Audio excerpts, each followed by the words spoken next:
dito ako sa Batangas. Hindi kami makapagkarga ng itlog. Magandang umaga sa inyo lahat. Shoutout sa atin lahat dyan.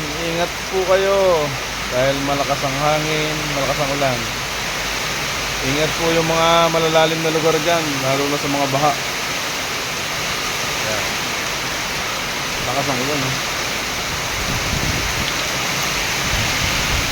Yan, 2 araw na wala pang tigil. Yan, kawawa naman yung mga manok ni boss. Napuyog na sa ulan.